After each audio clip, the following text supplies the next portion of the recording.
est-ce que vous la voyez la question devant vous? Oui, oui. D'accord. Donc à quoi pensez-vous l'expression «capable de vous exhorter les uns les autres» est-elle adressée? Bon, c'est pas compliqué, hein, quand même, hein, le verset 14 là, vous êtes capable, il dit de vous exhorter les uns les autres. Alors, quelle est votre réponse? Allez, qui répond? Qui est-ce qui répond? À qui ça s'adresse? Bon, Oui? ben, je commence. Ouais, vas-y Paul, si tu veux. Alors, je commence. Ça s'adresse tout simplement aux chrétiens de Rome, hein, Ouais, auxquels il écrit. ouais, Euh, il veut dire par là que les chrétiens de Rome ont assez de maturité spirituelle, sont assez organisés pour s'élever ensemble, pour s'enseigner, ouais, pour s'exhorter, ouais, souligne une certaine maturité de l'Église de Rome. d'accord. Très Les bien, églises de Rome, peut-être devrais-je dire. c'est bien. Et je vais arrêter le partage parce que j'ai quelque chose là qui va pas. Excusez-moi, mais je dois arrêter ça. Mais c'est bien, il a répondu en fait, c'est facile. J'essaye de revenir sur mon truc là, mais c'est pas facile de tout ça. Je vois plus rien, moi, je vois plus personne maintenant. Il y a un truc là.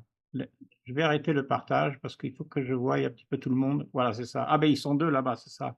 C'est bien. Vous êtes 2, donc je voulais voir aussi, le frère Jeff. Donc, Jeff et Wilson sont ensemble, ça C'est c'est là. bien. Donc je savais pas que vous étiez voisins là, vous êtes, très voisins puisque Oui, vous oui, c'est bien. effectivement. Ah ben ça c'est une bonne chose. Alors j'aimerais bien qu'on soit tous voisins, mais c'est pas évident. On peut pas Oui, malheureusement. oui. Donc, le verset, on le regardera tout à l'heure, mais c'est intéressant, le fait qu'ils sont tous et d'ailleurs, ça, c'est aussi assez rare, je dirais, chez Paul, qu'il félicite, des églises à ce point. Souvent, les églises ont des problèmes, mais il me semble quand même qu'il est assez positif vis-à-vis des Romains, hein, parce que je suis persuadé que vous êtes plein de bonnes dispositions, remplis de toute connaissance, capables de vous exhorter les uns les autres. C'est quand même pas mal. Quand Paul vous dit ça, on sait qu'on est en bon état là, spirituellement. Regardez ça, ce qu'il dit. C'est rare quand même qu'ils disent autant de choses, je dirais, positives euh, par rapport à une église, hein. C'est pas commun, hein. Si je peux me permettre de faire Oui, un peu de cours, oui. peut-être qu'il faut souligner que Paul n'a pas encore visité l'Église de Rome. Ah ouais, et ça c'est d'ailleurs un bon point que tu soulignes parce que comment peut-il dire ça sans avoir visité? Pour moi, ça veut dire qu'il est au courant quand même sans avoir été là-bas. Il doit y avoir Zoom avec lui. Il doit utiliser le WhatsApp, je suis sûr, probablement avant tout le monde. Je ne sais pas ce qu'il a. Non, il y a plus de communication entre les églises de gens qui voyagent, on pense à cette époque-là, hein, et qu'il y a beaucoup de ça, hein, et il est très au courant. D'ailleurs, on peut voir, si on lit le chapitre 16, on verra un petit peu à la fin, il y a des personnes qui sont là, des frères et sœurs qui connaissent très bien, qui voyagent souvent, hein, comme Prisca et Aquila, il les connaît bien, donc il a confiance en eux et il lui donne de bonnes informations. Alors c'est bien mais c'est vrai que Paul a raison, il n'était pas là. Euh, et certainement qu'il y avait des problèmes, mais c'est pas parce qu'il y a des problèmes dans une église qu'il n'y a pas des bons côtés, hein. Il faut aussi savoir voir ce qui est bien. On peut se concentrer sur les problèmes et ne faire que ça, corriger, hein, sans encourager les bonnes choses, parce que ça, il le faut aussi. Tout ça, sa lettre, c'est quand même un peu une correction dans un sens. Il est en train de dire faites attention, il les met en garde, mais en même temps, il les encourage parce que dans l'ensemble, ils sont sur la bonne voie et ils s'entraident les uns les autres. La goutte de froid qui arrive, donc on est bien. Comme c'est la dernière leçon, il faut que tout le monde soit présent, sinon ça va pas aller. Mais ça marche bien comme ça. Très bien. Alors la deuxième question, je crois même que je l'ai peut-être même sous les yeux ici, sans qu'on aille là-bas, parce que j'aime bien qu'on se voit. Je crois que je l'ai sur mon téléphone, si je me trompe pas. Alors, mmh,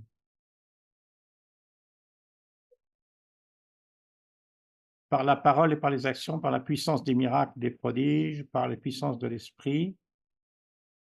C'est pas une question, ça. Alors, faut que j'aille voir la question parce que je ne l'ai pas sous les yeux. Il fallait compliquer, Oui, je c'est pense. compliqué. Je veux voir un petit peu qu'est-ce que c'est que cette question parce que ça me paraît bizarre. Compléter le verset, oui. Il fallait Alors, compléter le... je regarde si on peut trouver le. Vous les voyez là? Oui. Oui, Ah oui, d'accord. oui, oui.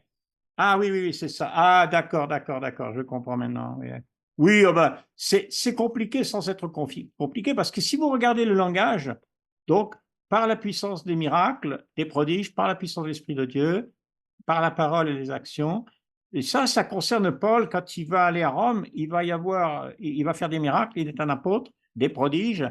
Il voulait amener les païens à. Ben, si on regarde le texte, comme il est écrit, moi, ce que je vois, il voulait amener les païens à l'obéissance.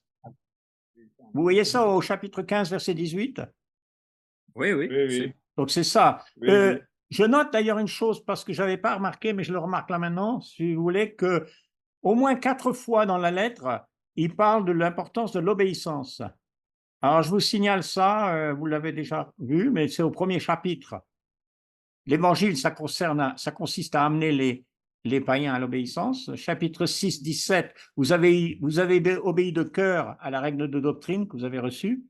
Et puis encore, au chapitre 16, à la fin, il parle que sa mission, même chose que dans les autres versets, que sa mission, c'est d'amener les païens à l'obéissance de la foi. Donc 4 fois, en tout cas ici aussi, il parle de l'obéissance. Et il y en a qui, c'est un peu un problème, dans un sens, c'est pas un problème vraiment, j'arrête, c'est pas un problème, mais il y en a certains qui pensent qu'il y a une opposition entre la foi et l'obéissance.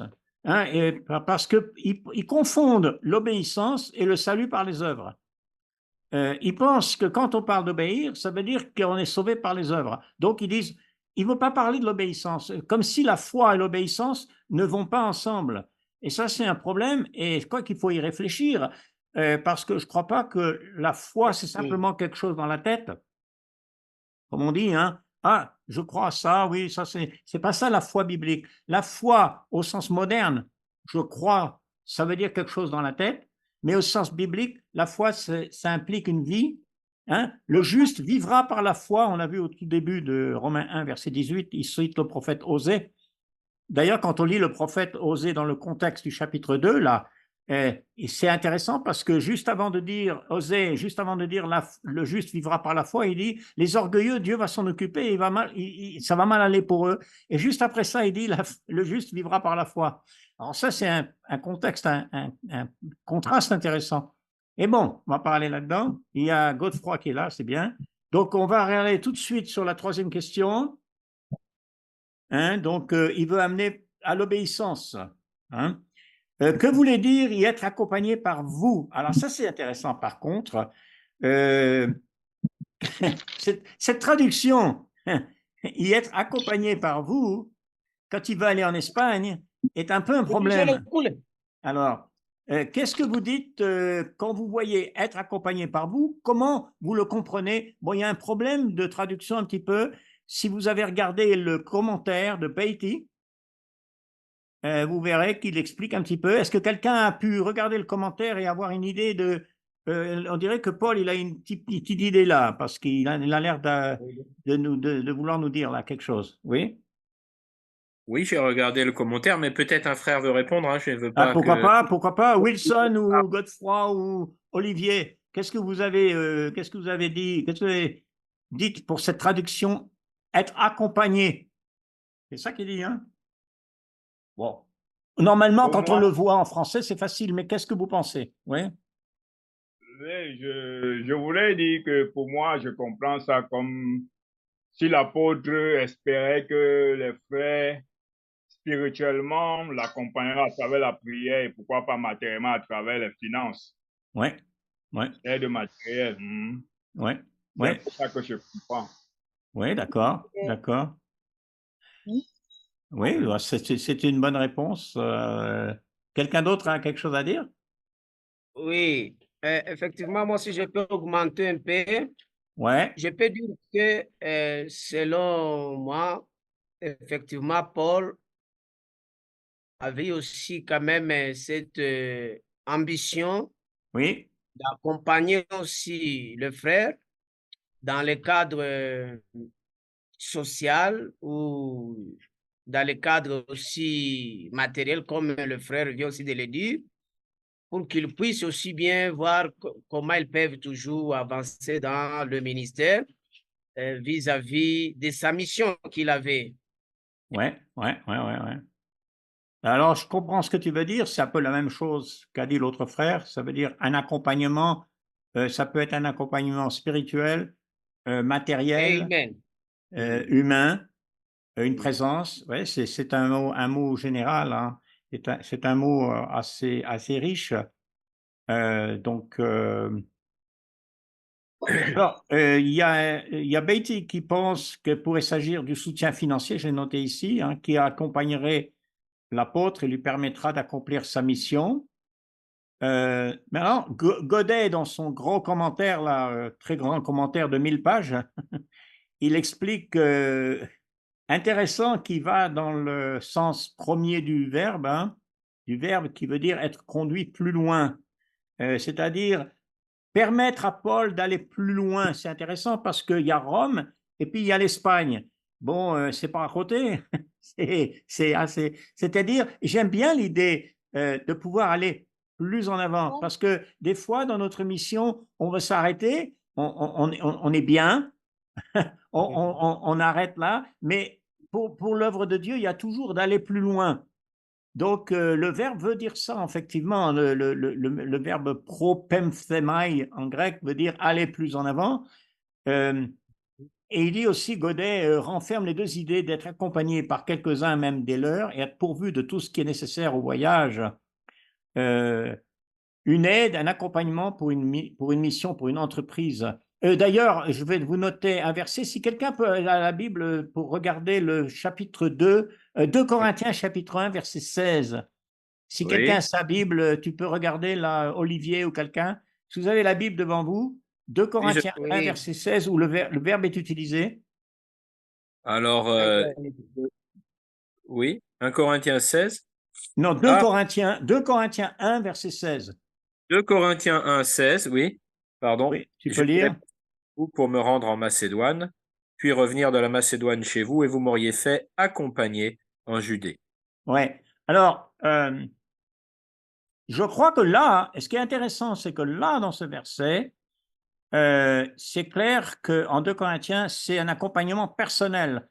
Oui, Parce que, et on le sait, parce que si on lit ensuite d'autres textes comme 2 Corinthiens et même des Actes, on voit qu'il n'est pas allé seul en Judée.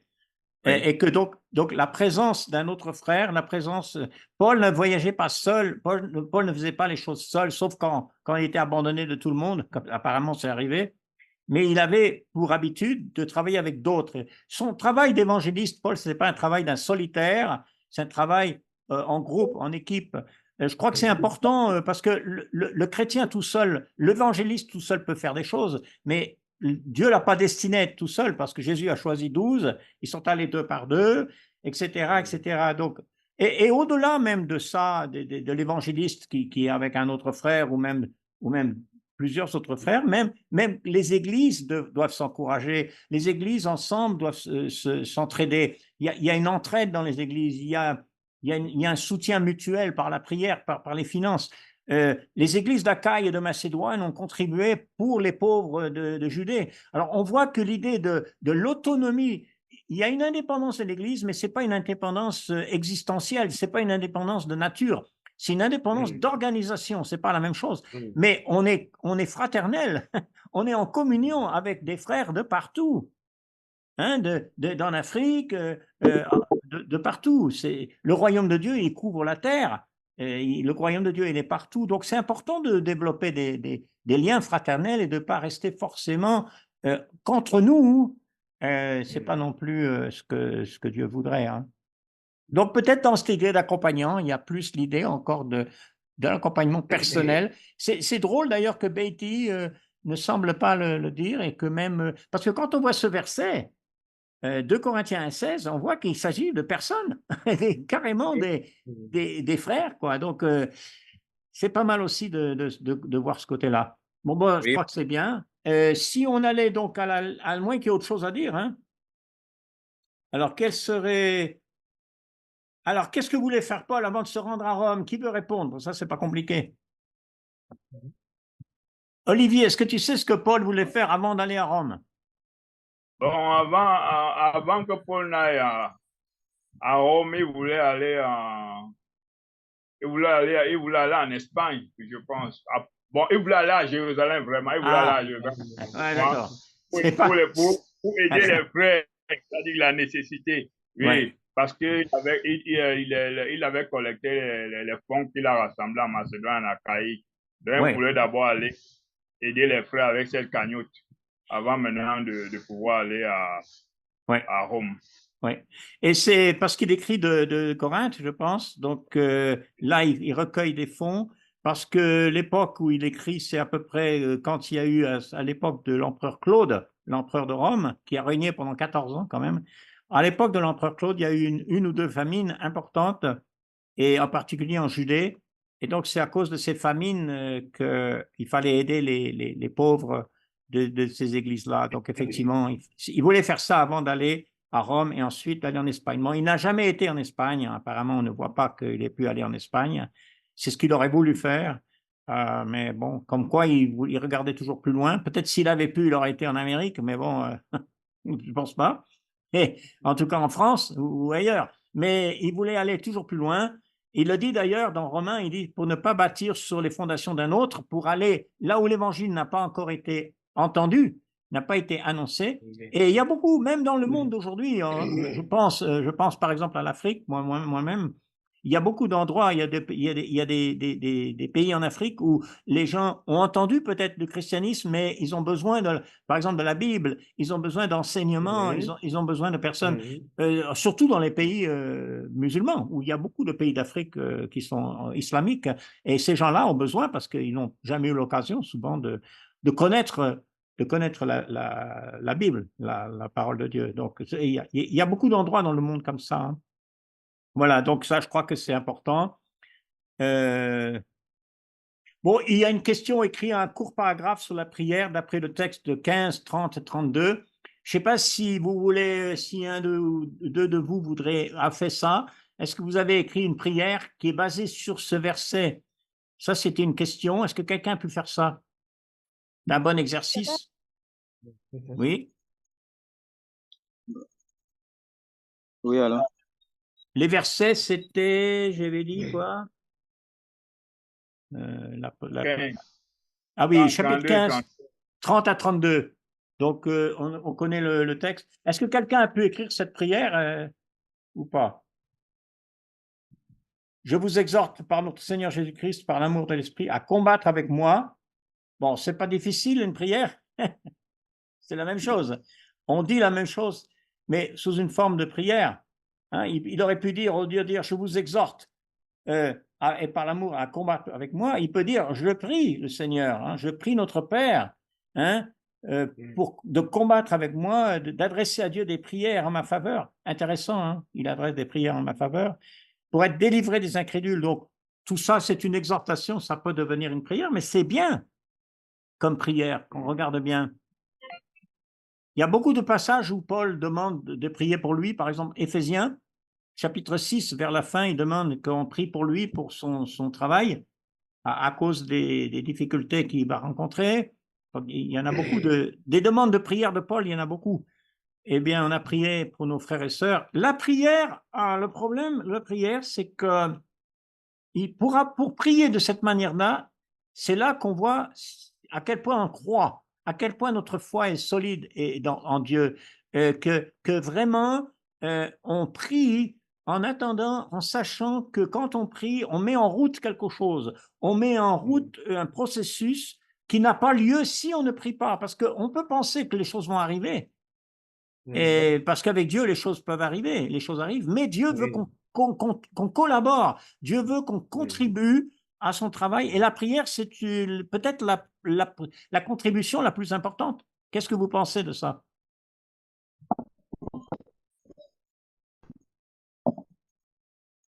Hein, la prière comme la Euh, contribution la plus importante. oui, la prière est très importante Oui, dans la vie du chrétien. oui, Le Seigneur a passé tout son temps à prier lorsqu'il oui. voulait prendre des décisions importantes. Il priait. Voilà, voilà. Et la Bible nous demande de prier sans cesse, Ouais, de lever nos mains toujours à Dieu, de prier pour les frères, de ouais, prier pour les dirigeants, ouais, de prier pour la nation, ouais. Et de vous savez, je vais vous dire. prier. Oui, vas-y, Olivier, excuse-moi. Vas-y. C'est très capital, c'est le moteur. C'est ça même qui renforce notre relation avec Dieu, une relation de dépendance totale Oui, avec notre Seigneur. oui. Et quand on est devant une urgence, hein, de quelque chose qui est très difficile, souvent, on se dit, bon, c'est comme si, quand on prie, il fallait qu'à Dieu réfléchisse, qu'il fasse un projet et puis qu'il prenne le temps de nous répondre. C'est pas comme ça. Quand on est face à une urgence, une difficulté, la prière, Dieu va faire ce qu'il faut tout de suite. Tout de suite. Si c'est une urgence, il va faire ce qu'il faut tout de suite. Donc, on n'a pas à s'inquiéter pour ça. C'est pas, Dieu ne travaille pas dans la durée. Nous, on pense, ah ben oui, il faudrait que ça se mette en route, après que ça va se mettre en route, après il y aura. Non, parfois c'est comme ça. Parfois, je suis sûr que Joseph, quand il était en prison pendant 14 ans, il a prié tout le temps. Sûr, ça c'est sûr qu'il a prié. Mais quand il y a une situation d'urgence, qu'on voit avec certains, comme même Paul ou même les apôtres, quand il y a une prière, il y a Dieu qui fait quelque chose. Et ça, il faut le croire dans notre vie aussi, en tant que travailleur pour Dieu. Si nous sommes dans une urgence, dans une difficulté, il faut vraiment arrêter et demander à Dieu de nous guider. Surtout ce qu'on a besoin de demander et qu'on ne pense pas toujours, c'est la sagesse. C'est-à-dire, la sagesse, c'est d'avoir des bonnes directions, d'avoir une bonne décision dans la situation. Des fois, on est face à 2, 3 possibilités. Est-ce que je fais ça? Est-ce que je fais ça? Ou est-ce que je fais ça? Et on ne sait pas toujours. Mais si on prie, on laisse Dieu nous donner la réponse, il aura la réponse. D'agir. Voilà. Il On laisse donnera. à Dieu d'agir Voilà. en notre faveur après Voilà, la c'est prière. ça. C'est exact, voilà. Et il faut croire à ça parce qu'il faut travailler avec Dieu. Il ne faut pas travailler tout seul ou avec une prière un peu comme ça, un Dieu un peu distant, qu'on ne sait pas sûr s'il nous entend. C'est important, mais c'est pas toujours facile. Merci. Voilà, ben, je voulais partager un peu cette idée-là. Moi, je parle beaucoup, mais c'est un peu comme ça. C'est très important la prière, c'est vraiment capital. Ben oui. Ya, on a Mboya. Mboya. Oui? Qui est-ce qui parle? Oui, alors? C'est le frère Kabamba, Godefroy. Ah oui, Godefroy Kabamba, je vois pas Oui. parce que c'est, je sais pas, il n'y a pas de lumière chez lui ou quelque chose, mais en tout cas, je le vois pas, mais je sais qu'il y a son nom. Et en tout cas, Oui. tu peux parler, Godefroy. Bon, le Est-ce que tu problème est m'entends? que là, chez elle, il n'y en a pas la lumière. Et aussi, Ah, oui, c'est au fin fond de notre pays, la RDC. C'est juste waouh! là, à Holomami. C'est très loin. C'est très loin. Ouais. Il est de Quel l'Est. village? Ah ouais, d'accord. Oh là là, oh là là. En tout cas, j'espère qu'il nous entend. Je ne sais pas si Oui, il nous attend. tu nous Ils entends, peuvent Godefroy? toujours Oui, parler. Ah, il a t'écoute. parlé. Oui, je vous écoute. Ah, c'est bien, Godefroy. Ben, je suis content de t'entendre. Écoute, ça me fait plaisir. Ok, Alors, merci. il y a une question c'est la question 6, d'après le chapitre 16, donner une description de l'Église de Rome. Alors, je ne sais pas si vous avez donné une réponse à ça. Est-ce que quelqu'un, parce que moi j'ai écrit certaines choses moi-même dans ma manière de voir, est-ce que quelqu'un a une réponse à nous dire un petit peu comment il voit l'Église de Rome, comment elle était l'Église de Rome, à quoi elle pouvait ressembler? Alors, Godefroy, tu peux parler, n'importe qui, là. Ok, d'après moi, j'ai vu qu'on a des décisions. Alors là, attends, je t'entends. Il y a un problème de son. Il y a un problème de son. Alors, je ne sais pas d'où ça vient. Il y a un gros bruit. On n'entend pas tes paroles très bien. Est-ce que peut-être que tu es, je ne sais pas si tu es avec un micro ou comment tu es sur téléphone, mais là, si tu parles comme ça, on pourra pas te comprendre. Essaye encore maintenant. Vas-y. Oui. Peut-être que c'est nous qui devons éteindre notre téléphone. Oh, toujours là, il y a toujours des interférences, hein. Peut-être si les frères Jeff peuvent aussi nous aider à les répondre.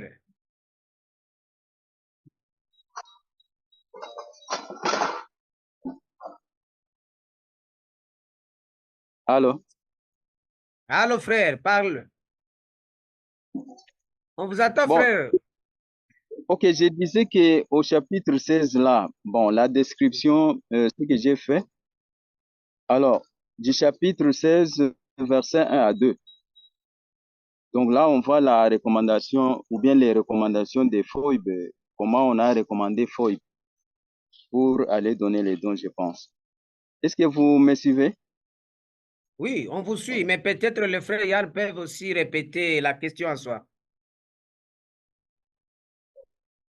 Et Yann, on demandait la Yann, description. Parce que la question 6, c'est d'après le chapitre 16, donner une description de l'église de Rome. Oui, d'accord. Ben vas-y Voilà. alors, réponds, vas-y, réponds. Et c'est ça la question. Ok. Est-ce que je peux évoluer? Oui, Ok. Il y a le chapitre 16 du verset 3 jusqu'au verset 16. Bon, là, on a décrit, n'est-ce pas, les diverses salutations de Paul des différentes églises. Nous avons aussi le chapitre 16, verset 17 à 20. Donc là, on avertit contre les faux docteurs, c'est-à-dire contre les faux enseignements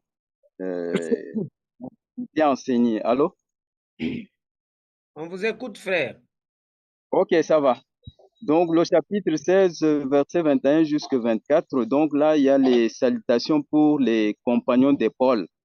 Alors, tous ceux qui étaient avec Paul en voyage, en déplacement, tout ça en évangélisation. Donc là, on présente déjà leurs salutations.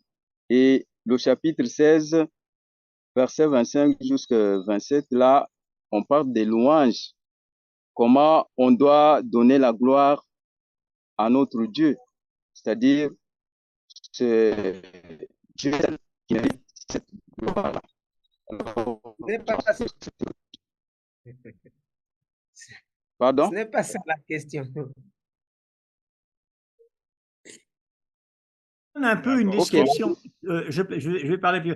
Tu nous donnes un peu une description du chapitre 16 et tu dis des choses qui sont très vraies là-dedans, mais simplement, comment on peut, nous, comment on voit cette église? C'est-à-dire, effectivement, on peut dire, et il a raison le frère peut-être de dire, on peut dire, il y avait des problèmes, il y avait de ceux qui causaient des divisions, donc effectivement, ça fait partie de l'image qu'on peut avoir de l'église. Il y a dans ce sens un avertissement. Donc, on peut considérer le chapitre 16 dans ce sens aussi. On regarde un peu les noms qui sont mentionnés. D'abord, si on regarde les noms que Paul mentionne, c'est intéressant parce que Paul n'a jamais été à Rome, mais on dirait qu'il connaît tous ces gens-là. Alors, les gens voyageaient peut-être plus qu'on pense. Il y avait des contacts, il y avait des familles. Et il y a de la famille de Paul, apparemment. Il connaissait Prisca et Aquila. Donc, c'est tous des gens qui semblent se connaître. Peut-être même qu'il y en a qui sont allés depuis longtemps à Rome, depuis déjà le début dans les actes 2, qui se sont convertis, que même certains qui sont allés même vivre à Rome pour évangéliser, parce qu'il ne faut jamais oublier qu'il peut y avoir aussi de ces personnes, de ces chrétiens, pardon, qui vont aller travailler quelque part pour faire une église, pour évangéliser. Il n'y a pas que les apôtres qui évangélisent, il n'y a pas que certains avec des noms comme Timothée. Il y a toute l'Église, tous les chrétiens de cette époque veulent accomplir la mission. Certains vont aller pour travailler, certains vont devenir soldats, certains vont faire du commerce. Donc il y a beaucoup d'activités, je crois plus qu'on pense, il y a beaucoup d'activités d'évangélisation, de voyage, de commencer les églises. C'est comme ça que je vois comment il est possible que Paul mentionne tous ces noms qui semblent connaître sans qu'il y ait beaucoup d'échanges, beaucoup de voyages, beaucoup de dynamique, de dynamisme pour aller évangéliser. Donc, c'est ce que je pense de l'image. Bon, bien sûr, il n'y a pas qu'une église. On semble que Rome, c'était une ville, la ville la plus grande de l'époque. Hein. Je crois que c'était autour de entre 500 et 1 million d'habitants. Donc, c'était grand. Donc, on voit qu'il y a des assemblées dans des maisons. Il n'y a pas à cette époque d'église, de bâtiments. Je ne crois pas encore à cette époque de bâtiments construits pour les chrétiens. Je ne pense pas. Mais il y a des assemblées de maisons et il y en a plusieurs. Et donc, c'est comme ça que je vois l'église. Intéressant, quand il écrit, Paul, à cette époque où il écrit, là, c'est encore assez tôt dans l'histoire, il ne s'adresse pas à des anciens, il ne s'adresse pas à des évêques, il ne s'adresse pas à des... Alors que dans d'autres églises, il y a des anciens, il y a des évêques. Mais là, il n'y en a pas. Il y a des personnes qu'il connaît. Il y a même cette Phébé, mais elle vient de Corinthe, qui apporte de l'aide. Mais bon, c'est une image comme ça qu'on peut dire. Alors, est-ce qu'il y avait autre chose? Godefroy, il a disparu, je crois qu'il n'est plus là. Peut-être qu'il a été coupé. Est-ce qu'il y a autre chose à dire là-dessus? On a aussi la mention du premier converti d'Asie, donc sans doute dans les voyages de l'apôtre Paul, qui est Épaïnette. Oui, effectivement, c'est vrai. Il vit maintenant à Rome, donc on comprend que par cet exemple, il y a eu certains chrétiens de la partie grecque, si je puis dire, hein, hellénophone de l'Empire, qui se sont installés à Rome. Oui. C'est pas étonnant, chacun va le comprendre. Hein. Nous tous dans nos pays, nous connaissons de la famille qui va travailler à la capitale ou qui. Et c'est la même chose aussi pour les grandes villes de l'Empire romain. Oui. Et effectivement, j'ai noté également qu'on a la mention d'une église qui se rassemble dans la maison, effectivement, de Prisca et Aquilas. Oui. Alors, ensuite, on a beaucoup de frères et sœurs différents qui sont nommés par Paul, et effectivement, il semble en connaître beaucoup. Et alors, ce que je me suis demandé, c'est est-ce que tous les noms cités se réunissent chez Prisca et Aquilas et que Paul est en train de faire la liste d'une église de maison, enfin d'une église quoi, qu'il connaît? J'ai dit peut-être, ou alors à l'inverse, peut-être qu'il cite plutôt toute une liste de chrétiens qui réunissent chez eux des assemblées, peut-être. Je n'ai pas la réponse, mais on voit qu'il y a une certaine vigueur quand même et diversité de l'Église à Rome. C'est bien. Regarde, si tu regardes le texte, tu peux regarder en vite, là, au chapitre 16, par exemple, au verset 10, il dit, attends, on va regarder peut-être même, oui, même avant ça, je regarde plutôt dans le chapitre 16, verset 3. Bon, effectivement, dans leur maison, Prisca et Aquila, saluer l'Église qui est dans leur maison, hein? Oui. Et donc là, c'est clair. Et si on continue à lire, on regarde le verset 8 et 9. Hein. 8 et 9. Saluez Urbain, dont notre compagnon d'œuvre, Stachys, mon bien-aimé. Saluez Apelles, qui fait ses preuves en Christ. Et il dit saluez ceux de la maison d'Aristobule. Là aussi, c'est une église. Ceux de la maison d'Aristobule. Je pensais aussi que ça devait être une église, oui. Oui, et puis en plus, Hérodion, mon parent, saluez ceux de la maison de Narcisse. Alors, quand il dit ceux de la maison, je pense qu'il s'agit de ceux qui se réunissent dans ces maisons. Oui. Et donc, une église, parce que, comme je dis, c'est une très grande ville à l'époque encore. Oui. Et donc, pas forcément qu'il faut aller traverser toute la ville pour aller se réunir. Et chacun vit dans un quartier, et donc c'est naturel. Même ici, dans nos grandes villes, normalement, dans des grandes villes comme, je ne sais pas, dans vos pays, vous avez des grandes villes.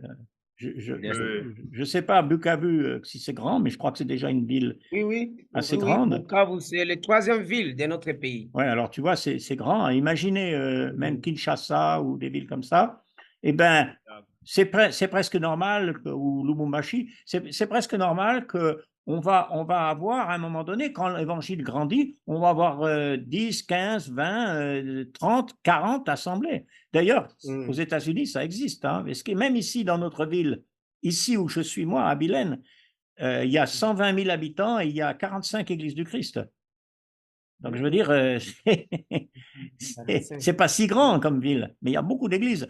Et il y a une université aussi, c'est peut-être à cause de ça. Mais c'est vrai que quand il y a une école, ou quand il y a une formation, quelque chose comme ça, une activité comme ça fait venir des chrétiens, ça crée une dynamique. Donc, c'est sûr que ça aide. Partout où il y a des chrétiens qui travaillent, qui forment, qui ont une activité, alors, je crois que une des choses que nos frères auxquelles ils peuvent penser, nos frères, qui ont une éducation, qui ont la possibilité d'une éducation, une des choses auxquelles ils peuvent penser, c'est justement l'enseignement. Parce que je crois qu'il y a toujours un besoin d'enseigner des enfants et d'enseigner des jeunes, et que si les frères peuvent avoir les qualifications nécessaires, commencer des églises, des écoles, avec l'aide de l'Église, ça va être très bénéfique parce qu'on a la possibilité d'enseigner les enfants, de gagner notre vie en même temps parce que les gens vont peut-être contribuer ou il y aura des aides. Et puis, en même temps, ça fait grandir l'Église. Donc, si vous travaillez au niveau de l'enseignement et au niveau des enfants et des jeunes, on va voir que l'Église va s'accroître obligatoirement. C'est pas qu'il faut pas s'occuper des personnes âgées, mais je veux dire que l'Église du Nouveau Testament, je vois que c'est une Église qui grandit par la jeunesse, qui grandit par les gens qui travaillent, qui voyagent. Je veux dire, les personnes âgées, c'est magnifique, mais elles sont importantes dans les églises. Mais il faut cette dynamique des jeunes. Et donc, je crois que ça, c'est bien de bien y penser à tout ça, à ce côté-là. Et même l'apôtre Paul, on voit qu'il a enseigné pendant 2 ans dans une école. Et donc, peut-être qu'il a fait ça à d'autres reprises parce qu'il avait les compétences pour le faire. Si on peut avoir des compétences pour avoir des diplômes pour enseigner, pour être dans l'éducation, je crois que c'est un bon travail pour un chrétien. Hein? Oui, voilà. J'ai dit c'est une bonne initiative pour aider quand même le fidèle ou le membre de l'Église. C'est ça. Et puis, on peut travailler avec les enfants. Et donc, je crois que ça peut vraiment beaucoup aider. Et je crois que partout où il y a un effort dans ce sens, c'est bien d'encourager, c'est bien de prier pour ça. Et voilà. Mais je crois que il me semble que c'était la dernière question. Donc, je ne crois pas qu'il y en a d'autres. Une dernière. Il y a la 7e question. Ah, c'est quoi la 7e? D'après vous et d'après le texte du chapitre 16, que faut-il faire face à un frère qui cause la division? Ah oui, je n'ai pas vu celle-là. Je crois que je l'ai. Ah oui, c'est ça. Oui. Alors, oui, le texte est assez clair. Qu'est-ce que vous diriez, vous? Bon, je pense que le verset 17 nous donne une indication. Oui. La Bible dit au verset 17, « Je vous exhorte, frères, à prendre garde à ce qui cause des divisions et des scandales, au préjudice de l'enseignement que vous avez reçu. Éloignez-vous d'eux. » Oui. Déjà, le frère remarquait dans la question d'après que l'une des caractéristiques aussi de l'Église de Rome, c'est qu'il y avait des frères sûrement qui causaient des divisions et des scandales. Donc, ici, la Bible nous demande de s'éloigner de tels frères. Oui. Sûrement dans la discipline, peut-être pas définitivement, mais sûrement pour la discipline de l'Église, il serait mieux après avoir essayé d'aider, de parlementer, de montrer le point au frère, dans le cas où il ne comprend pas, s'il n'arrive pas à comprendre les différentes conciliations, comme la Bible nous dit je crois que c'est Matthieu 18. Après que l'Église ait parlé, s'il continue, je crois que pour la discipline de l'Église, il serait préférable de s'éloigner d'abord de lui. Oui. Pour qu'il ne puisse pas affecter sûrement le reste du corps de l'Église. Oui.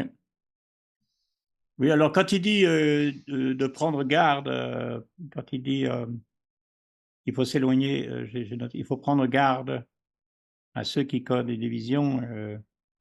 Godet traduit, il dit « Je vous exhorte à avoir l'œil ouvert sur ceux qui causent des dissensions et des scandales. » Intéressant qu'il traduit le mot scandale ici. Le mot scandale n'est pas le même sens dans la Bible. Le mot scandale veut dire être une occasion de chute. C'est-à-dire, celui qui est une occasion de chute, c'est celui qui fait perdre la foi. C'est-à-dire qu'il a une manière de faire, une manière de vivre qui fait que les chrétiens, même les plus faibles, vont perdre leur foi en Dieu, vont perdre leur foi en Jésus à cause de ce frère. Donc, c'est plus que des idées différentes qu'on a sur certains points, c'est plutôt que quelqu'un qui amène les gens à douter, à ne plus croire en Dieu, à ne plus vouloir faire la volonté de Dieu, à être une chute qui va faire chuter les frères. Alors donc, c'est important de voir ça, parce que ça, c'est vrai que ça, c'est pas... J'ai une question. Oui. Bon, je ne sais pas si nous ici, on a eu, on a des frères qui ont voulu introduire les instruments de musique. Oui. Et puis, ils ont failli scinder même l'église. Oui.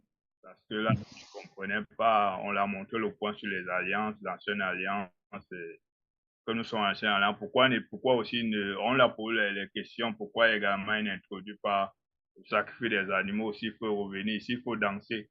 Oui. Pourquoi ils choisissent certains aspects de l'ancienne alliance. Et puis, Oui. après l'avoir montré plusieurs fois, on était obligé de se séparer d'eux parce que ça causait des divisions. Oui. Mais Dieu merci, ils ont fini par comprendre et nous sommes réunis. Ah, nous sommes d'accord. réunis. Donc, mais alors, ton expérience est intéressante parce qu'en fait, ça revient quand même là à une question de compréhension, parce qu'on ne peut pas faire le culte de deux manières différentes, où on s'accorde de ce qui est important pour prier, pour adorer, pour des choses comme ça, où on est d'accord. Mais si on a deux manières totalement différentes d'adorer, deux manières différentes, on ne sera pas un. Hein, Paul dit en 1 Corinthiens, chapitre 1, verset 11, soyez d'un même esprit, soyez bien unis. Et la question, alors, c'est mais comment faire? Comment être bien unis? Parce que c'est le culte de l'Église, c'est pas chacun fait ce qu'il a envie de faire. Donc, le culte de l'Église, ça correspond à une communauté, c'est-à-dire que ce qu'on fait ensemble, on doit pouvoir le faire ensemble. Par exemple, moi, je suis pianiste, je joue de piano depuis que je suis enfant, je peux être je peux faire des concerts si je veux. Mais c'est pas à moi d'être pianiste dans l'église, parce que l'adoration dans l'église, c'est pour tout le monde. C'est pas quelqu'un qui va venir jouer de la guitare ou du piano et montrer qu'il joue de la guitare ou du piano. Parce que si tout le monde jouait du piano, peut-être, c'est quelque chose qui est collectif, qui est ensemble. Tout ce qu'on peut faire ensemble, on le fait ensemble. Mais dès qu'une chose est faite que par une personne qui va se mettre en avant ou qui va être différente, c'est là, tout de suite, c'est une division déjà. Parce que c'est plus le corps de Christ, c'est plus l'église. Hein, c'est une personne qui se met en avant et qui va faire quelque chose pour se montrer. Donc ça, c'est vrai que... Mais ce que ton expérience montre, c'est qu'avec la capacité de montrer dans la Bible et de poser des questions, de montrer dans la Bible comment on doit comprendre la Bible, par exemple les alliances. Parce que dans le monde des dénominations, dans le monde des églises, un des grands problèmes qui existent, c'est qu'on lit la Bible sans comprendre qu'il y a des alliances. On veut vivre comme dans l'Ancien Testament, alors on prend des choses de l'Ancien Testament, on mélange avec le Nouveau Testament, mais il faut comprendre qu'il y a une alliance. Une alliance, c'est Dieu qui prend l'initiative de dire, voilà, pour l'Église, pour les chrétiens, voilà ce qu'on fait. On n'a pas des prêtres comme les Lévites, on n'offre pas des sacrifices, on n'a pas des gens qui sont là avec des titres, qui se disent des prêtres, etc. Donc voilà, donc effectivement, vous avez réussi à garder l'unité. J'ai une question, si c'est possible. J'ai une question qui c'est peut-être pas directement, mais indirectement. Nous sommes dans un pays anglo-saxon, c'est-à-dire qu'on parle l'anglais et le français. Ouais. Bon, il nous arrive au niveau des cantiques, là, c'est vrai qu'on a eu un débat là-dessus. Les gens chantent en français, d'autres chantent en anglais en même temps. Et nous, on a l'impression, en fait, moi particulièrement, j'ai l'impression que c'est un peu de la cacophonie. Ouais, je ne sais pas, est-ce que vous également, vous avez la même compréhension que moi? Ça veut dire, dans nos cantiques, il y a un cantique anglais et il y a d'autres en français. Et certains chantent en anglais, le même chant, d'autres chantent en anglais en même temps, en français en même temps. Et moi, j'ai l'impression que c'est de la cacophonie. Ben oui, ce qui se passe, c'est que tout ce qui est dit dans l'Église, hein, la Bible enseigne que tout ce qui est dit dans l'Église doit être compris. Maintenant, si vous avez des membres qui ne sont pas du tout francophones, qui ne comprennent rien au français, c'est autre chose. Mais s'ils comprennent le français et sont capables de comprendre et qu'ils adoptent quand même l'anglais, on ne peut pas faire deux langues, deux ou trois ou quatre langues. Parce que même il n'y a pas que le français et l'anglais, vous avez aussi d'autres langues locales que vous pourriez... Oui. Hein, vous ne pouvez pas non plus chanter. Si vous avez trois langues locales, vous ne pouvez pas chanter dans trois ou quatre langues. Donc, ça, c'est un problème. Mais est-ce que peut-être que vous avez maintenant une telle différence linguistique, peut-être qu'il y a des membres qui ne sont pas du tout dans le français. Et alors là, ça pose un autre problème. Frère Roland, je ne me souviens plus, mais je déduis à ton explication que tu es au Cameroun. Je ne me trompe pas?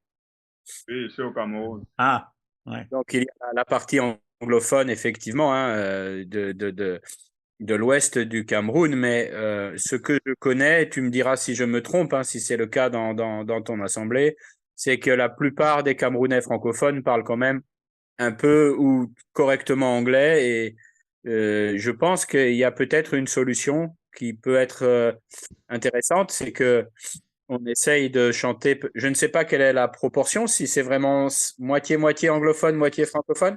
Ouais. Ce qui est, la plupart parlent les deux langues. C'est-à-dire que moi, par exemple, j'écoute, quand on parle anglais, je suis l'anglais, mais je ne m'exprime pas. Oui, c'est ce que je pensais, parce que beaucoup des Camerounais francophones parlent bien anglais, j'ai remarqué souvent. Peut-être vous pouvez choisir un ou deux cantiques en anglais, et à ce moment-là... Mais on atteint toujours. Soit on chante en anglais, soit on chante en français. Oui, l'un ou l'autre. Maintenant, il y a des fois, c'est rare. C'est vrai, il y a des fois, c'est rare. Mais parfois, le dirigeant des cantiques demande de chanter des uns en anglais et les autres en français en même temps. Oui, quand on prépare le culte, quand vous préparez le culte, peut-être vous pouvez choisir, je ne sais pas, ça dépend si c'est moitié-moitié ou si c'est une plus petite partie, au moins un ou deux cantiques en anglais que vous pouvez chanter en anglais, et les autres en français, mais que tout le monde chante dans la même langue, même si certains vont peut-être avoir un accent différent, mais ça, c'est pas très grave. Parce que tu sais, nous aussi dans nos assemblées, parfois, même si finalement tout le monde est francophone, mais il y a quand même des gens qui viennent de différents pays, notamment beaucoup de Camerounais ou de Gabonais qui viennent, et il nous arrive de prendre des chants parfois même dans des langues africaines, que nous on chante aussi, même si on ne comprend pas, mais c'est les frères qui ont proposé ce chant. Ou alors même parfois, ça nous arrive de chanter en anglais, ou même en allemand parfois, et à ce moment-là, tout le monde essaye de chanter dans la même langue, sinon effectivement c'est une catastrophe. Et je pense que c'est la bonne solution pour convenir à tout le monde, non? Bon, peut-être je peux aussi augmenter l'idée vis-à-vis de questions de frère Olivier. Bon, par exemple, nous sommes dans un pays francophone et parfois nous sommes en train de recevoir des cantiques dans la langue française. Bon, parfois ici chez nous, il y a quand même deux numéros de nos cantiques qui correspondent au numéro dans les langues locales ici. Par exemple, dans la langue swahili, automatiquement, lorsque quelqu'un est, par exemple, un officiant du jour dans notre assemblée, on programme, on peut chanter des cantiques dans la langue française et des cantiques dans la langue locale ou nationale, comme Swahili. Parce qu'ici, chez nous, on utilise souvent Swahili, parce que Swahili, c'est une langue nationale, parmi les 4 langues nationales de notre pays. Et là, ça ne cause pas quand même de problèmes. Et si, par exemple, il y a un cantique qui correspond dans notre langue locale ici, chez nous, par exemple dans les langues maternelles, comme Kibembe, si ça correspond avec le numéro du cantique dans notre langue francophone, automatiquement, ça se passe sans problème. Et tous les membres peuvent chanter en même temps, sans même être quand même avoir des perturbations ou des problèmes. Voilà ce que moi je peux proposer à frère Olivier d'avoir cette expérience, comment ils peuvent seulement s'organiser. Si un officier est, ils peuvent toujours voir comment partager des cantiques dans la langue anglaise et dans la langue française. Oui. Oui, c'est un exemple, peut-être que Paul aurait parlé de ça s'il avait été à Rome. C'est un exemple de comment, entre frères, on doit s'arranger quand il y a des choses comme ça qui ne sont pas simples. Et il faut prier et puis essayer de s'entendre et organiser. Il faut avoir de la sagesse, organiser les choses parce qu'on peut certainement pas se diviser pour ça et on ne peut pas non plus être dans la cacophonie. Parce que les paroles n'ont pas de sens. Soit on chante une langue, soit une autre. Parce que sinon, c'est vrai que ça n'a pas de sens. Parce que si vous avez des visiteurs qui viennent, qui vont entendre ça, ils ne vont plus rien comprendre. Je veux dire, parce que deux langues en même temps, on va se mélanger. C'est comme si on avait deux prédicateurs, un qui prêche en anglais, l'autre en français en même temps. On peut traduire, on ne peut pas faire en même temps. Donc voilà, donc je crois que ça c'est bien. D'accord.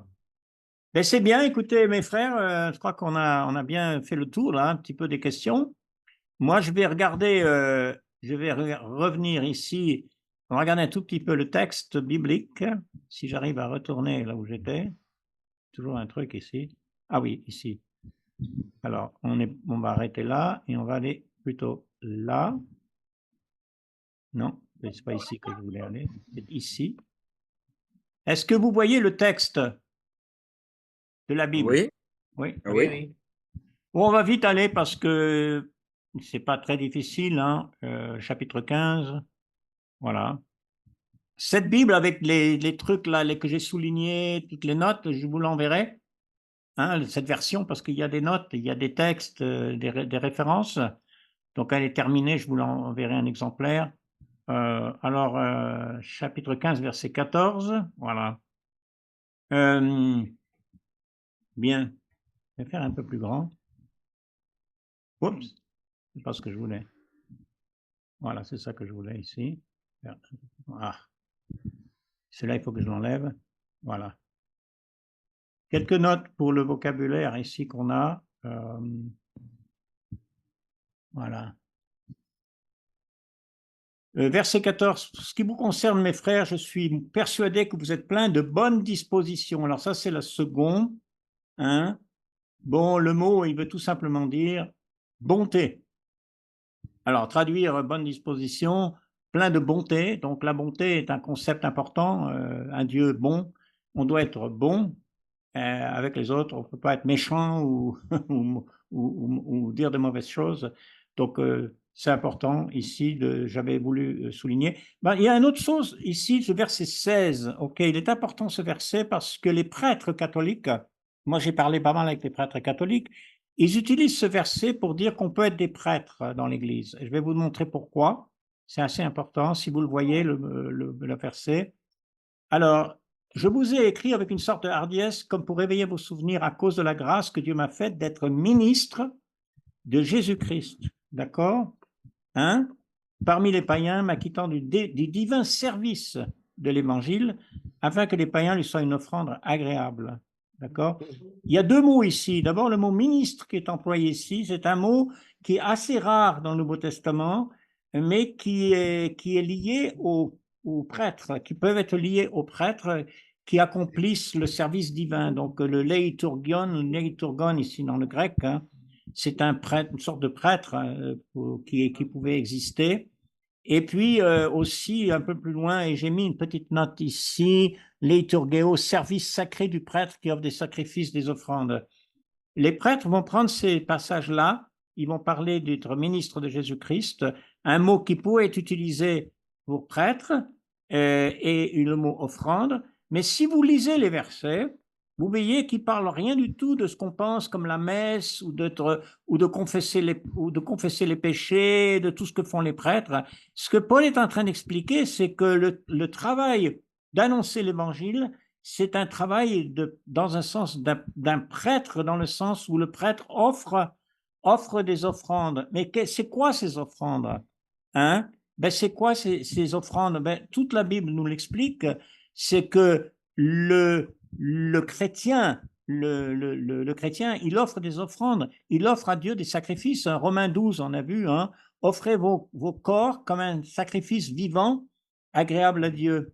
Le but, c'est que les gens qui se tournent vers Dieu, les gens qui se convertissent, puissent être dans ce service de Dieu et puissent offrir des offrandes agréables. Mais l'évangile, c'est le service de l'évangile, c'est un service qui va être un travail pour amener le Christ et amener la foi, et que peut être comparé dans un sens à un travail de prêtre d'une certaine manière, parce que le prêtre offrait des sacrifices en faveur du peuple, hein, par exemple des sacrifices d'action de grâce ou des sacrifices pour le pardon des péchés. Donc il y a peut-être dans ce sens, mais pour faire de ces versets, expliquer qu'il y a des prêtres dans l'Église, je pense que c'est pas vraiment valable, mais c'est souvent, je le dis parce que c'est souvent là que vont aller les prêtres quand ils vont vous parler qu'il y a des prêtres dans l'Église. Voilà. Je ne sais pas si vous avez des questions là-dessus.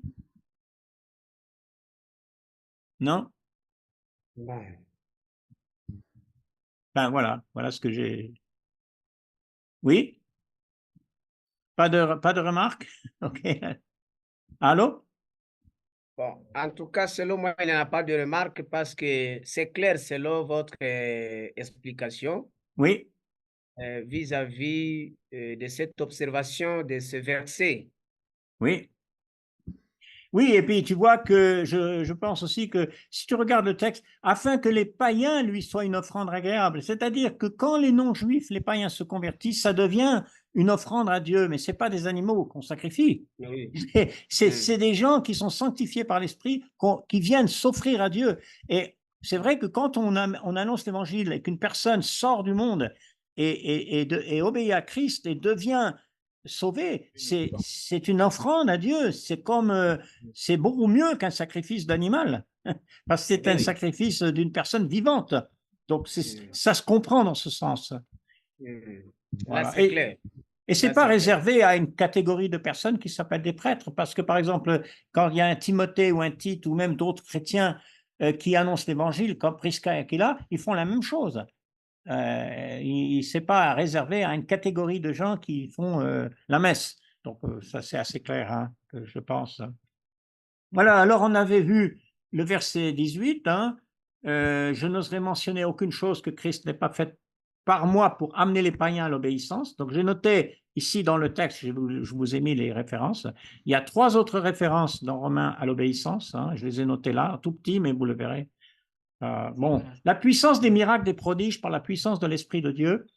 Il y a un texte qu'on peut regarder, c'est 2 Corinthiens 12, verset 12. Si quelqu'un a la Bible, il peut regarder vite ce verset.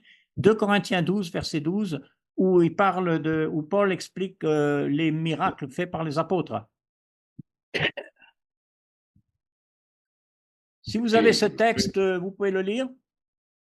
2 Corinthiens 12, verset 12. Ouais. Les épreuves de mon apostolat ont éclaté au milieu de vous par une patience à toute épreuve, par des signes, des prodiges et des miracles. Donc, qu'est-ce que c'est que les signes, les prodiges et les miracles? C'est des preuves d'apostolat. Ce n'est pas tout le monde. Lui, l'apôtre Paul, avait cette capacité parce qu'il était apôtre. Et ce n'est pas tout le monde. Hein? Donc, il dit, par la puissance, il a fait, Paul, dans ses voyages, on le voit même au début, dans ses premiers voyages avec Barnabas, là, dans l'Asie mineure, eh bien, il y a des moments où il a guéri des gens, il a fait des miracles. Par exemple, le magicien dans la Chypre, qui voulait déranger l'apôtre Paul, il l'a rendu aveugle. Bon, ça, c'est pas toujours qu'il faisait ça. Mais je veux dire, il faisait des choses, des miracles et des prodiges qui montraient la puissance de Dieu, mais en tant qu'apôtre. Voilà.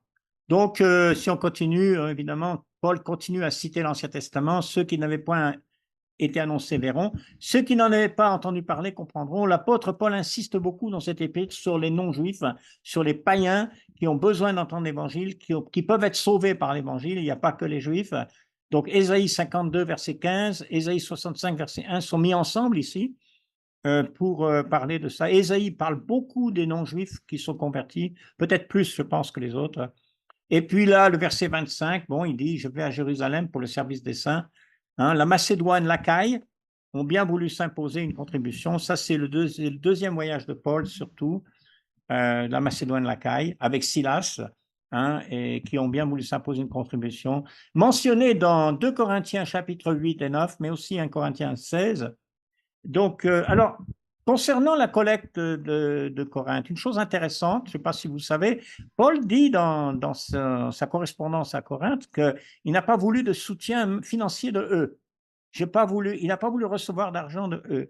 Je pense que parce qu'ils avaient trop de problèmes, ils avaient de l'orgueil. Par contre, il a accepté de recevoir des financements pour les pauvres de Judée. Là, il y a quelque chose d'intéressant concernant comment Paul voyait les finances.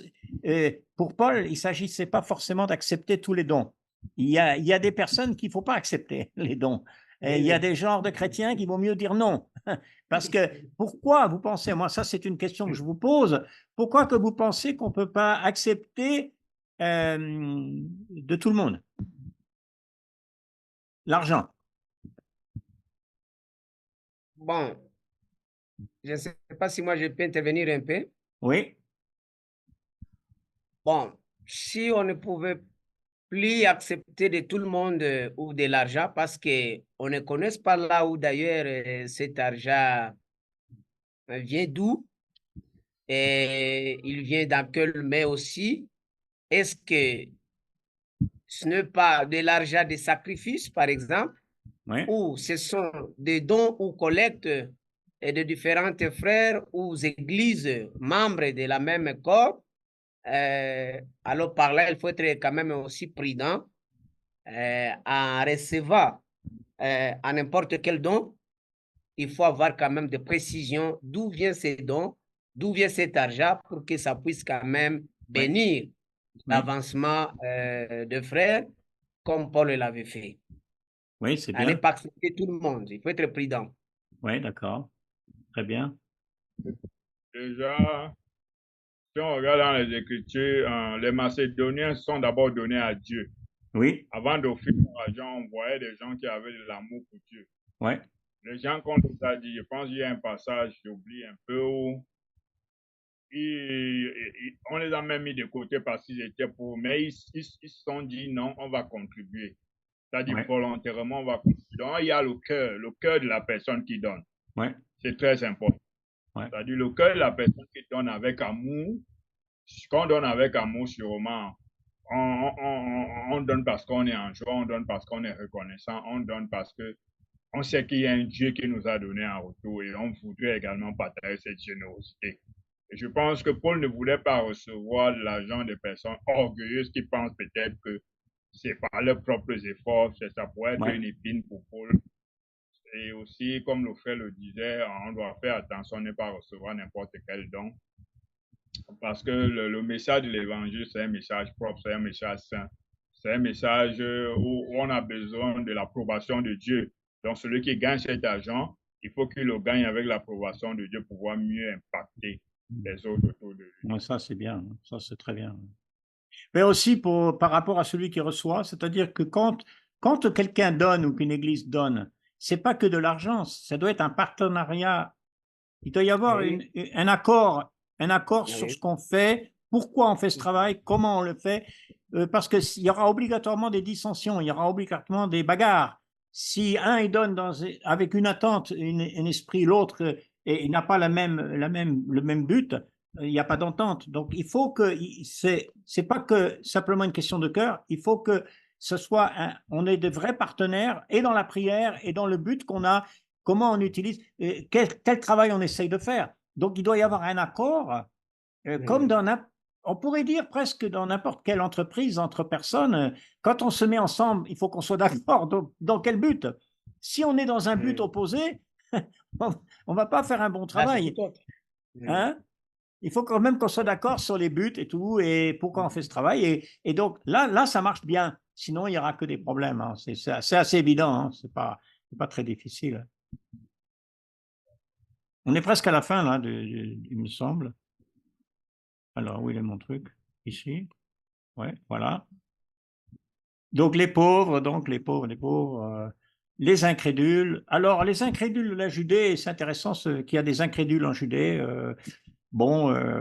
Les incrédules en Judée, dans le Nouveau Testament, c'est en général des judaïsants hein, qui ne croient pas à l'Évangile. Ils ne sont pas incrédules, le fait qu'ils ne croient pas en Dieu, mais ils ne croient pas dans l'Évangile, ils ne croient pas que Jésus forcément est le Sauveur, ou alors ils ont des doutes, ils veulent avoir la loi, etc., etc. Tous ces mêmes problèmes qu'on trouve partout dans le Nouveau Testament. Bon, sinon, il n'y a pas autre chose que je voulais souligner. La seule chose, c'est que les derniers versets de Romains sont importants. Parce que les derniers versets nous ramènent au tout début. Il répète presque la même chose qu'il a dit au début, si on regarde bien. Celui qui peut vous affermir, selon mon évangile, la prédication de Jésus-Christ, conformément à la révélation du mystère caché pendant des siècles. C'est plus un mystère aujourd'hui, hein, c'est révélé, manifesté maintenant par les écrits des prophètes d'après l'ordre de Dieu éternel, porté à la connaissance de toutes les nations, afin qu'elles obéissent à la foi. À Dieu seul sage, soit la gloire au siècle des siècles, par Jésus-Christ. Amen. Donc, l'apôtre Paul, dans Romains, il ne fait que expliquer le vrai sens profond de l'Évangile. La révélation, tout ce qu'il écrit dans Romains, c'est qu'il l'écrit par une révélation, par une inspiration de Dieu. C'était un mystère avant, c'était caché, maintenant c'est révélé.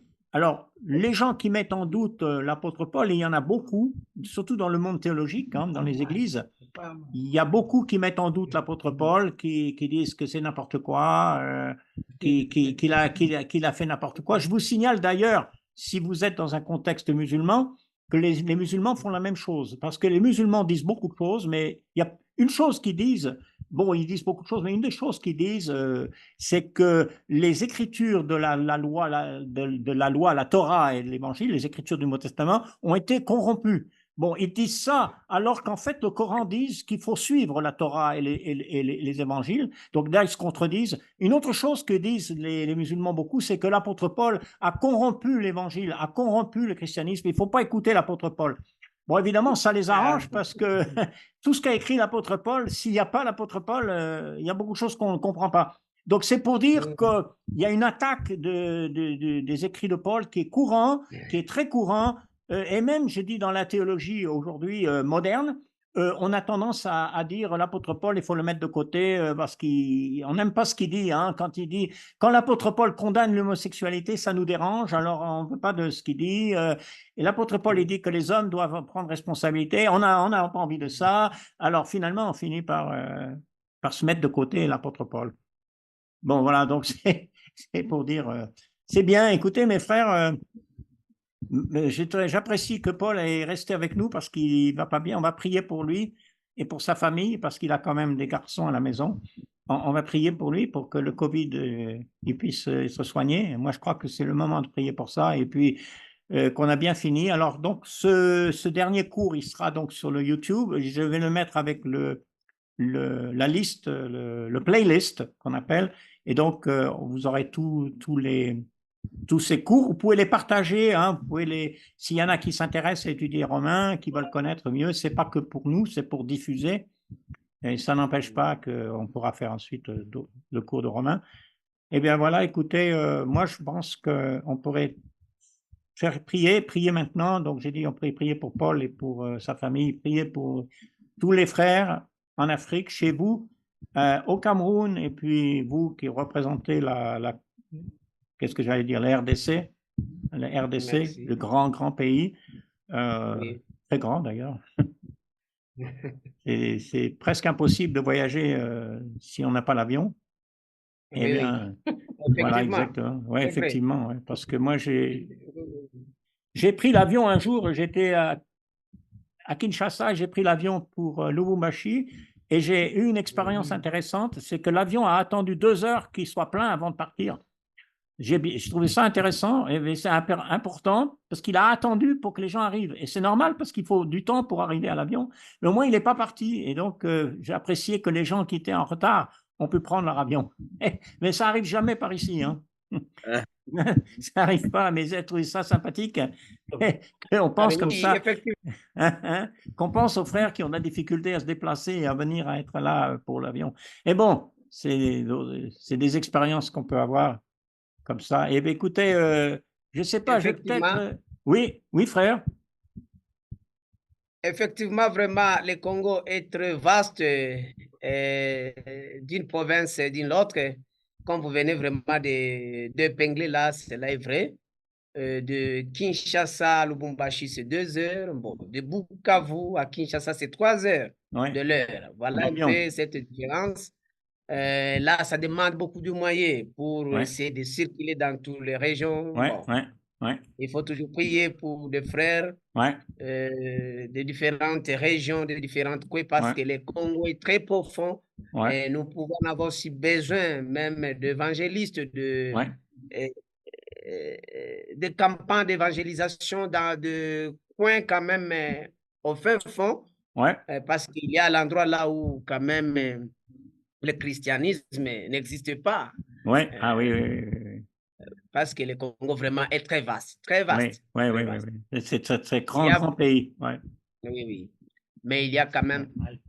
Et aussi, il y a aussi des problèmes de malorganisation qui empêchent ou qui bloquent le non-avancement de l'œuvre de Dieu. Mais on continue toujours à prier et à persévérer et à faire de nos mieux, de nos efforts, pour que nous puissions quand même essayer d'aboutir.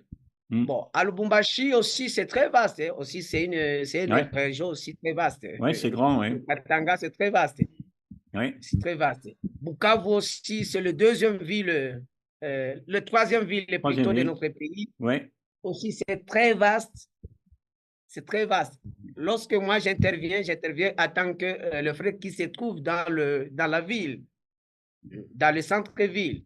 Mais lorsque nous parcourirons ou lorsque nous puissions faire quand même des déplacements dans des villages, là, c'est grave. Là, c'est grave. Il y a quand même de démunis, des personnes qui ont quand même l'envie de recevoir l'évangile. Mais comme nous venons aussi quand même de le parler, l'évangile aussi sans des actions sociales ou humanitaires, ça nous fait quand même bloquer pour que nous ne puissions pas quand même bien avancer. Parce qu'il y a des villages là où il y a de la famine, de la pauvreté. Les gens manquent même des habits, Parfois, nous faisons quand même des collectes dans nos assemblées, nous faisons des collectes. Et j'espère même le frère Olivier, il est témoin. Vous avez vu cet appel que j'avais fait pour la collecte pour venir en aide à nos frères de Goma dans la situation du Nord Kivu. Oui. Là, c'était mon initiative que j'ai fait et nous avons quand même essayé de réussir avec l'aide de placer. On a essayé de les aider, de les appuyer en tant que de frères de même congrégation. Voilà un peu la situation que je peux dire et j'ai dit un grand merci. Avec les cours romains, vraiment, ça me fait relever beaucoup de défis vis-à-vis de l'avancement du thématique que nous sommes en train de décortiquer à tout le temps. Voilà mon intervention que je peux dire. Et j'ai dit un grand merci à frère Yann. Merci Wilson, merci à vous, merci à Paul d'être là aussi beaucoup. Et puis oui, on va penser à ça dans nos prières, puis on se retrouvera, j'espère, pour d'autres cours Zoom. J'aimerais qu'on en ait plus que seulement un. Peut-être on peut en faire d'autres. Quelque chose avec frère. Ce sera très rapide, mais je l'ai à cœur comme un appel parce que j'ai beaucoup travaillé en Afrique anglophone, au Kenya, en Ouganda, sur diverses œuvres, soutien, création d'écoles, aide. Vous savez qu'il y a une des grandes problématiques du Kenya et de l'Ouganda. Je ne connais pas la situation au Cameroun et au Congo par rapport à ça, mais une des problématiques, par exemple, c'est que le port de l'uniforme est obligatoire à l'école au Kenya et en Ouganda, dans une tradition anglo-saxonne. C'est un coût qui est très important pour beaucoup de familles et qui retarde souvent la possibilité que les enfants aillent à l'école et qui trouble beaucoup leur scolarité. Donc, c'est ces problématiques-là, j'ai beaucoup travaillé dans les pays anglophones. Je suis souvent parti en mission dans une première partie de ma vie, et plusieurs. Maintenant, ce que je m'aperçois, c'est que les églises du Christ anglophones sont très bien aidées enfin, du mieux que les frères, notamment, qui vivent aux États-Unis, le peuvent. Et que, hélas, ce n'est pas le cas pour nos frères de l'Afrique francophone. En tout cas, beaucoup moins, c'est évident. Et je vois qu'il y a beaucoup de besoins. Et je pense qu'il faut de voir l'évangile, ça va avec les œuvres. Non pas qu'on soit sauvé par les œuvres, bien sûr, qu'à la foi, elle se manifeste concrètement. Et j'espère, alors c'est du long terme, je ne fais pas des promesses que je n'ai pas commencées, mais je voulais quand même partager avec vous. J'espère participer du moins, ou fédérer, coordonner, ou avec d'autres sans doute, une sorte d'organisation, un peu comme Healing Hands, si vous connaissez l'organisation américaine Healing Hands, tu connais forcément, Yann, et qui pourrait peut-être regrouper notamment les quelques églises françaises qui ne sont pas très riches et pas très nombreuses, donc on n'aura peut-être pas la même puissance, et aussi les églises du Canada francophone, et aussi peut-être les frères du continent nord-américain, des États-Unis, qui, comme Yann ou comme d'autres amis que j'ai, ont travaillé dans le monde francophone. Et qu'on pense aussi à soutenir certains projets concrets et apporter des documents et avoir un soutien matériel qui, je pense, est grandement nécessaire. Oui, effectivement, grand merci, frère Paul, pour cette intervention. J'espère, comme la fois passée, on a essayé quand même de parler concernant une coordination et on est en train quand même aussi de le planifier.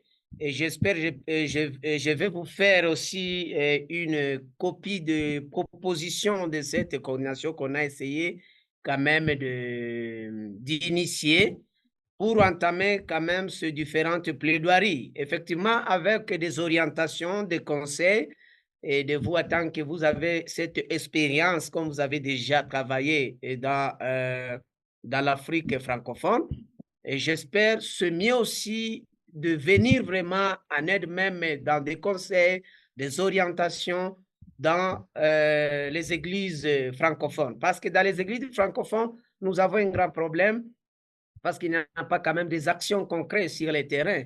Et c'est pourquoi tout le temps, je suis en train de le parler, de le plaider pour que nous puissions voir ensemble dans quelles circonstances que nous pouvons sauver ces églises francophones dans les champs missionnaires francophones pour que nous puissions aussi voir comment nous pouvons quand même essayer d'avoir quelques activités. Comme vous venez de parler là-bas, les activités de l'école, c'est très important. C'est très important parce qu'il y a beaucoup d'enfants orphelins, des enfants démunis qui ne participent pas ou d'être admis dans une école quelconque. Mais si on crée une activité d'encadrement des enfants ou des jeunes, ça c'est très important, comme le frère Yann aussi a essayé de dire. Et aussi, c'est dans ce sens-là que moi, je peux seulement intervenir. J'ai dit un grand merci. Oui, il y a quand même des organisations des églises du Christ anglophones, mais peut-être c'est à vous, comme vous avez cette expérience, cette idée, de nous orienter ou d'essayer de voir comment essayer de nous venir en aide, même des conseils, des orientations, comme vous venez de le dire, aussi de persévérer par la foi.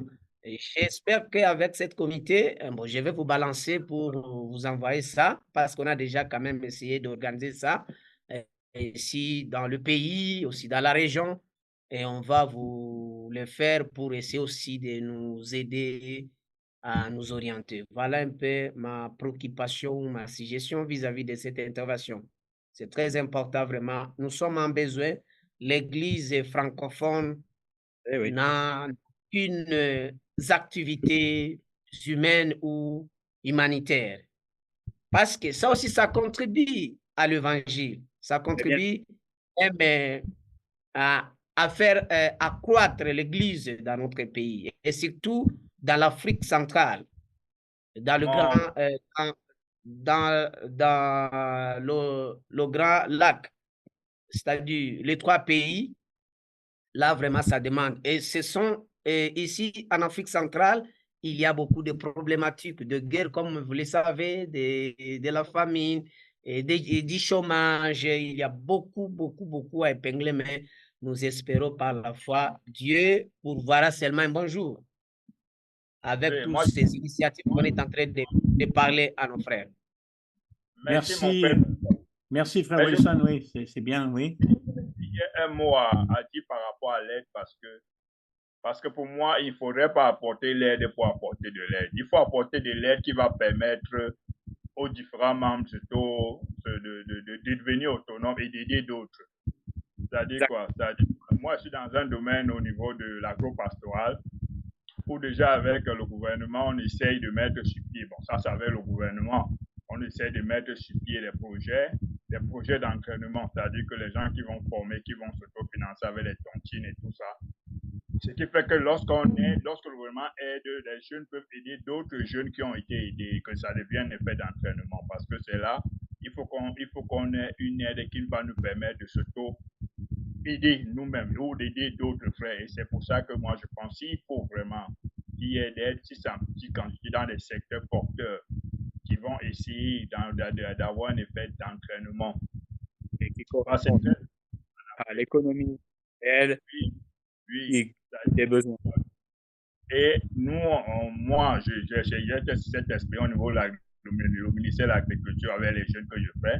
Donc, nous, on a essayé de faire ça ici au Cameroun, mais on est plutôt au niveau des moyens financiers. C'est-à-dire qu'on a des micro-projets qui sont vraiment porteurs. Et ces micro-projets, c'est-à-dire que si on les regroupe par ville, on pourra aider d'autres personnes. C'est-à-dire que les premières personnes qui ont été aidées pourront, avec le système des tontines, aider d'autres personnes et ça va faire un effet d'entraînement. Et je pense que s'il y a une aide qui peut aider, je pense qu'il faut qu'on s'oriente beaucoup plus de ce côté. Et on aura plusieurs personnes, ça va avoir un effet d'entraînement. Roland, c'est comme ça que je comprenais les choses. C'est fini le temps de l'aide sans coopération avec les frères et sœurs sur place. C'est d'abord des projets qui viennent des pays, qui sont concrets, qui correspondent à la vérité de la population. Et après, on voit sur des projets comment on peut mobiliser des sommes d'argent. C'est pas une question de venir en disant c'est comme ça. Non, ça c'est ridicule. Ça ne marche pas. Et ça ne crée pas la bonne. Effectivement, comme tu l'as dit, ça n'entraîne pas ensuite un cercle vertueux pour qu'après les jeunes et ensuite que voilà d'autres s'aident eux-mêmes. C'est tout à fait. C'est pour ça que si tu veux, quand je suis professeur à l'École mondiale de la vie, et beaucoup d'étudiants qui rentrent en contact avec moi me demandent souvent les sommes d'argent pour ça. Bon, bien sûr, d'abord moi je suis tout seul, mais je vois bien qu'il y a plutôt que de donner comme ça individuellement, il vaut mieux monter les vrais projets. Je pense que c'est